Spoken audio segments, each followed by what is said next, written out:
په نننۍ ویډیو کې تاسو ته ښه راغلاست او هرکلی وایم. لاندې د پسه ورغومي یا اوزګوړي د حلالولو دود د پښتنو د ژمي ځانګړې نښه ده.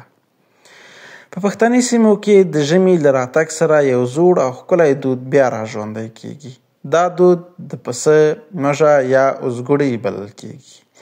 د نومبر له میاشتې سره کله چې یخني خپل زور وښیي، د کلي خلک د ژمي د تیاریو په موخه چاغ پسه حلالوي. د لاندې په نوم دغه دود یوازې د خوراک لپاره نه دی، بلکې د یووالي، مینې او کورنۍ پیوستون نښه هم ګڼل کیږي. د پسه غوښه په ځانګړي ډول وچول کیږي، ځینې یې په لوښو کې د مسالې، مرچ او نورو مسالو سره ګډوي او بیا په یخو ځایونو کې ساتل کیږي. د دې دود بله ښکلې برخه دا ده چې کوربه د خپلو ګاونډیانو او دوستانو سره دا غوښه شریکوي. د ژمي اوږدې شپې په ګډو مجلسونو، کیسو او خنداګانو تیروي. که څه هم د وخت بدلون له ډیرو رواجونو پرده پورته کړې، خو د مژې دود لا هم د پښتنو په ژوره کلتوري حافظه کې ژوندی دی.